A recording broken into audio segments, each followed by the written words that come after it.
हा चेंडू जिंकण्यासाठी 8 धावांची गरज. साई पेडणेकर याच्यावर थोडासा विश्वास दाखवला, त्याच्या विरुद्ध आक्रमण मात्र त्या षटकांमध्ये 2 विकेट गेले. जीवनात यशस्वी होण्यासाठी आत्मविश्वास, कठोर परिश्रम आणि सकारात्मक दृष्टिकोन तुमच्याकडे असणं फार महत्वाचं असतं. आता मात्र दुसऱ्या बाजूला हा सामना जिंकत असताना तुमची मेहनत मैदानाच्या आतमध्ये फार महत्वाची. 6 चेंडू जिंकण्यासाठी 8 धावांची गरज. सामना हाय व्होल्टेज मध्ये जाताना पाहायला मिळतोय. पहिलाच बॉल, मोठा फटका खेळायचा आला कार्पेटने डीप क्षेत्ररक्षक चेंडूपर्यंत पोहोचत. सिंगल धाव कंप्लीट. दुसऱ्या धावेचा प्रयत्न. 2 धावा मैदानाच्या आतमध्ये धावून कंप्लीट केल्या जात आहेत. थ्रोची अजून एक धाव मैदानाच्या आतमध्ये. सिंगल धावेसाठी तुम्हाला मैदानाच्या आतमध्ये बरेच प्रयत्न करावे लागतात. त्या सिंगल धावा इतक्या सहजासहजी तुम्ही खर्च करू शकत नाहीये. 10,000चा पगार आणि त्यामध्ये 15,000चा EMI असंच म्हणावं लागेल. 6 मध्ये 8 ची गरज असताना पहिल्या चेंडूवर 3 धावा. समीकरण मैदानाच्या आतमध्ये 5 चेंडू 5 धावा. कंपल्सरीचे सहाय्य स्पर्धेचा नियम म्हणजे तुम्हाला कंपल्सरी 5 चेंडूंमध्ये 5 धावा काढाव्याच लागतील.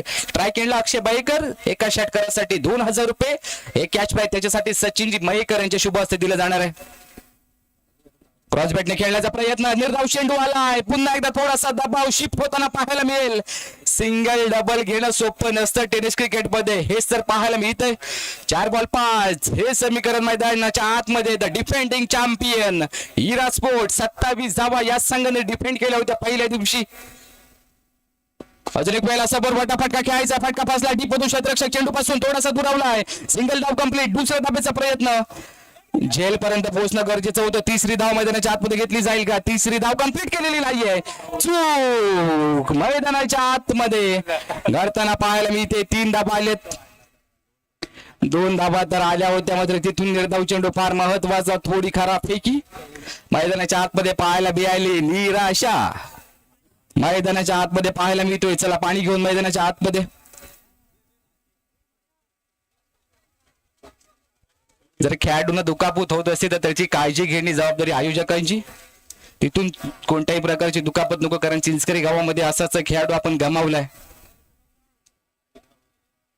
मागच्या चेंडूवर 3 धावा धावून कंप्लीट केल्या गेल्या आहेत. 3 धावा धावणं सोपं नसतं. विकनेस मैदानाच्या आतमध्ये थोडीशी विश्रांती जर घ्यायची असेल तर त्या खेळाडूला बाहेर आणा. निर्णायक क्षणामध्ये 5 मध्ये 5 ची गरज असताना मागच्या चेंडूवर धावा आले 3. एक चेंडू निर्धाव केल्यानंतर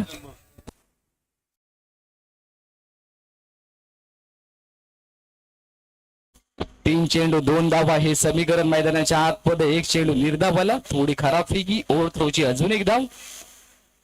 आता मैदानाच्या आतमध्ये 3 चेंडू 2 धावा. प्रत्येक चेंडू फार महत्वाचा. क्षेत्ररक्षण कर्णधाराची भूमिका आता मात्र वाढली आहे. प्रत्येक चेंडू जिथून पुढे टप्पा पडणार आहे त्या ठिकाणी तुमचे क्षेत्ररक्षक 30 सर्कलच्या आतमध्ये असणं गरजेचं. ते आत्ताच्या 30 सर्कलच्या बाहेरून 5 आहेत. ते कदाचित कमी केले जातील का हे देखील पाहणे गरजेचं आहे. 3 चेंडू 2 धावा हे समीकरण मैदानाच्या आतमध्ये. पहिल्या दिवशी चांगला खेळ. अंतिम दिवसामध्ये पहिला सामना खेळत असताना चुका. आता त्या चुकांवर तुम्हाला पांघरून घालून पुन्हा एकदा नव्याने संधी निर्माण करावी लागेल. इतक्या सहजासहजी प्रयत्न सोडून चालणार नाहीये. 3 चेंडू 2 धावा हे समीकरण मैदानाच्या आतमध्ये उभं राहिलंय. स्ट्रायकेंडला फलंदाज इश्रावान खेळताना दिसतोय. तो मैदानाच्या आतमध्ये 3 फलंदाज माघारी परतल्यानंतर खेळण्यासाठी दाखल झाला होता. 3 चेंडू 2 धावा हा चेंडू या सामन्यासाठी फार महत्वाचा. हा चेंडू निर्धावला तर पुन्हा एकदा थोडासा दबाव शिफ्ट होईल काळ भैरव अरे या संघाकडे. पुढचा चेंडू घेऊन साई ओव्हर विकेटने मारा करेल. 3 बॉल 2 हे समीकरण मैदानाच्या आतमध्ये. अक्षय आतापर्यंत चांगला खेळलाय. क्रॉस बॅटने खेळण्याचा प्रयत्न. यष्टीरक्षक चेंडूपर्यंत पोहोचला. नॉर्थ राईकेंडला धोक्याची घंटा. फलंदाज विकेट आली आहे. रोमहर्षक स्थिती. अजून एक वेळेला थोडासा दबाव मैदानाच्या आतमध्ये. सामना सध्याच्या घडीला एका चांगल्या स्थितीमध्ये प्रेक्षणीय सामना पाहायला मिळतोय. 2 बॉल 2 हे समीकरण मैदानाच्या आतमध्ये. कंपल्सरीचे सहाय्य स्पर्धेचा नियम. ट्रायकेंडला अक्षय मयेकर 2,000 रुपयाचं पारितोषिक. त्याच्यापेक्षा हा सामना फार महत्वाचा. 2 बॉल 2 हे समीकरण मैदानाच्या आतमध्ये. सिंगल डबल घेण्यासाठी अमोल पाटील यांच्याकडे पाहिलं जातं मात्र ते नॉन स्ट्रायकन करून खेळताना दिसतील. 2 बॉल 2 हे समीकरण मैदानाच्या आतमध्ये आपल्याला पाहायला मिळतंय. एक चांगली लढत अंतिम दिवसामध्ये. पहिलाच सामना. चांगला सामना मैदानाच्या आतमध्ये. प्रेक्षकांना हेच तर पाहिजे असतं आणि तेच तर देण्याचा प्रयत्न या KPL मध्ये आपण सातत्याने पाहतोय. 2 बॉल 2 हे समीकरण मैदानाच्या आतमध्ये सेमीफायनल साठी तिसरा संघ क्वालिफायरच्या यादीमध्ये कोणता असेल ते ठरवणारे हे पुढचे 2 चेंडू झालेल्या चुका आता विसरून नवीन संधी प्राप्त करत असताना नव्याने तुम्हाला मेहनत करावी लागेल. 2 चेंडू 2 धाबा मैदानाच्या आतमध्ये गोलंदाजी यांकडून साई पेडणेकर जो आतापर्यंत चांगला खेळला होता. थोड्याशा चुका मागच्या षटकात झाल्या मात्र या षटकामध्ये त्या चुका करायच्या नव्हत्या. क्षेत्ररक्षकाने साथ सोडली नाहीतर या सामन्याची समीकरण थोडीशी वेगळी पाहायला मिळाली असती. अक्षय बाईकर षटकारासाठी 1000, सचिनजी मयेकर यांच्याकडून क्रॉस बॅटने खेळण्याचा प्रयत्न. पुन्हा एकदा यष्टिरक्षक चेंडू पर्यंत पोहोचेल. नॉन स्ट्राईक हँडला फेकी. नवीन फलंदाज स्ट्राईक हँडला. 1 चेंडू 1 धाव मैदानाच्या आतमध्ये. वा वा वा काय सामना रंगतोय. 1 बॉल 1 हे समीकरण मैदानाच्या आतमध्ये कंपल्सरी चेस हा या स्पर्धेचा नियम. आता स्ट्राईक केला थोडासा दबाव की त्या दबावाखाली प्रभाव. दुसऱ्या बाजूला साई पेडणेकर. चूक करायची नाहीये. या चेंडूवर काय घडेल ना भूतो ना भविष्यती असा सामना होणे नाही. निर्णायक दिवसामध्ये पहिली लढत होत असताना हाय व्होल्टेज मध्ये तो सामना चाललाय. एक चांगला सामना आपल्याला पाहायला मिळतो. 1 चेंडू 1 धाव हे समीकरण मैदानाच्या आतमध्ये संपूर्णपणे दबाव दोन्ही संघांवर आपल्याला पाहायला मिळेल. संघ मालक देखील थोडेसे दबावाखाली आले. सिंगल धाव मैदानाच्या आतमध्ये कशा प्रकारे येईल. गावकीची मीटिंग मैदानाच्या आतमध्ये बसली. 11 खेळाडू एकवटले गेले. आता मात्र ती मेहनत गेली पाहिलेली स्वप्न गेले कित्येक दिवस KPL ची ट्रॉफी आम्हाला उचलायची मात्र त्यासाठी हा चेंडू दोन्ही संघांसाठी फार महत्वाचा. क्वालिफायर मध्ये कोणता संघ खेळणार हे देखील पाहणं गरजेचं आहे. 1 बॉल 1 असं समीकरण मैदानाच्या आतमध्ये स्ट्राईक खेळला अमोल पाटील.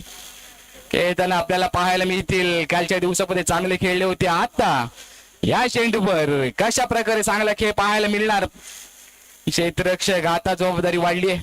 मागच्या काही चेंडूंमध्ये तुम्ही काय केलं त्याच्यापेक्षा इथून पुढे काय करायचं हे फार महत्वाचं. सिंगल चेंडू सिंगल धाव फार महत्वाची दोन्ही संघांसाठी. हाय व्होल्टेज मॅच मैदानाच्या आतमध्ये प्रत्येकाच्या मनामधून धक धक धक व्हायला सुरुवात झाली.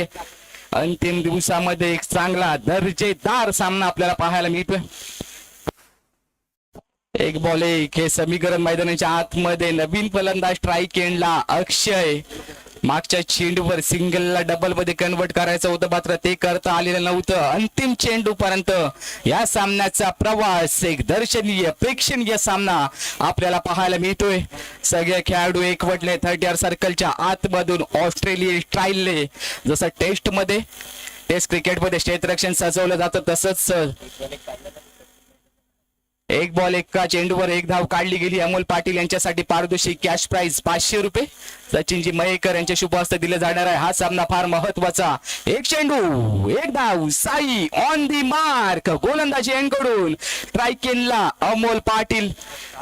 स्लिप मध्ये क्षेत्ररक्षक मिडॉनचा थोडासा क्लोज घेतलाय. मिड ऑफचा थोडासा क्लोज क्षेत्ररक्षण आपल्याला पाहायला मिळणार आहे. 1 चेंडू 1 धाव दबावाखाली प्रभाव. आता कोण पाडणार. साई पेडणेकर ओव्हर द विकेटने मार्कर स्ट्राईक केला अमोल पाटील.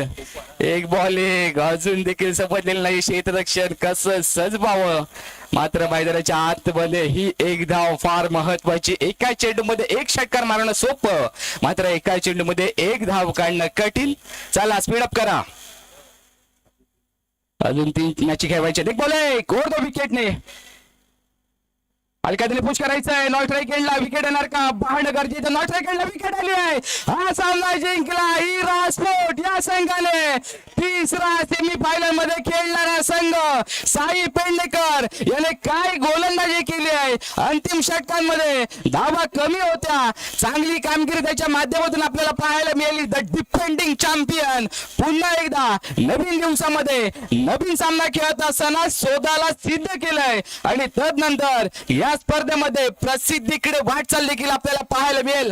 वेल प्लेड हिरा स्पोर्ट. मात्र दुसऱ्या बाजूला कालभैरव आरे संघ अनेक चुका घडल्या. आता चुका घडल्यानंतर तुम्हाला या स्पर्धेतून मागचा रस्ता धरावा लागतोय.